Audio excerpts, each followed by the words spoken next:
कंधार नगर परिषद 2025 सार्वत्रिक निवडणुकीमध्ये काँग्रेस पक्षाचे अधिकृत उमेदवार, काँग्रेस महाविकास आघाडी, वंचित बहुजन आघाडीचे उमेदवार शहाजी अरविंदरावजी नळगे हे प्रचंड बहुमताने नगराध्यक्ष पदावर निवडून आलेले आहेत। कंधार नगरीच्या या अतिशय महत्वाच्या शहरावर यांच्यावर या शहराच्या विकासाची जबाबदारी आता येऊन ठेपलेली आहे।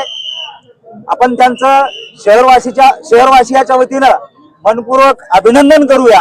शाहूभाऊ, कंधार शहरामध्ये अनेक प्रश्न आहेत, या प्रश्नाची सोडवणूक आपल्याला करायची आहे।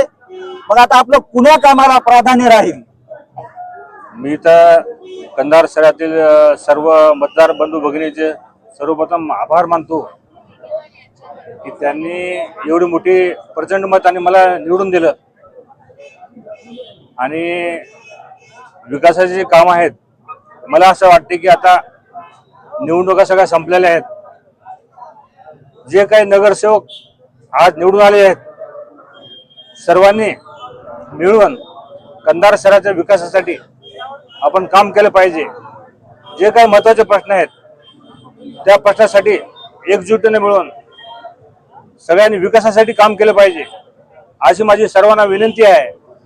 आणि परत एकदा शहरवासियांचे मी आभार मानतो की त्यांनी आम्हाला एवढं प्रचंड मताने आमच्या पक्षाला निवडून दिलं आणि पक्षाचे आभार मानतो की आमच्यावर त्यांनी विश्वास टाकला। आमच्यासोबत जे कोणी उमेदवार निवडून आले, जे कोणी उमेदवार पडले, सगळ्यांना सोबत घेऊन, विरोधी पार्टीच्या नगरसेवकाला सोबत घेऊन यापुढे विकासासाठी शहरामध्ये काम करणार।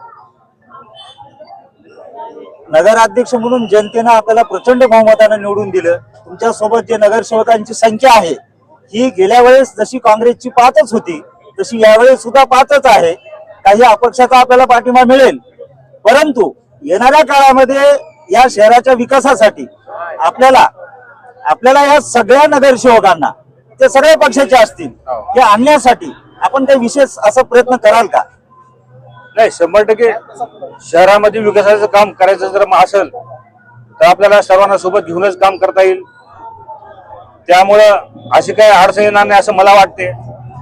आणि माझा स्वभाव तसा आहे की मी सगळ्यासोबत मिसळून राहतो पहिल्यापासूनच, त्यामुळे 100% मला सगळेजण साथ देतील आणि आपल्या कंधार शहराचा विकास करण्यासाठी मदत करतील एवढी मला खात्री आहे। आपल्या या निवडणुकीमध्ये वंचित बहुजन आघाडी सोबत आली, सोबत आल्यामुळे आपल्या विजयामध्ये अतिशय मोठा वाटा त्यांचाही आहे, पक्षाच्या सर्व कार्यकर्त्याचा आहे। या सामान्य जनतेनं आपल्याला जी जबाबदारी सोपवली त्या जबाबदारी आपण अतिशय उत्तमरित्या पार पाडाल अशी या ठिकाणी अपेक्षा व्यक्त करूया आणि पुनश्च शहाजीराजे नळगे यांचं अभिनंदन करूया। जय हिंद, जय महाराष्ट्र।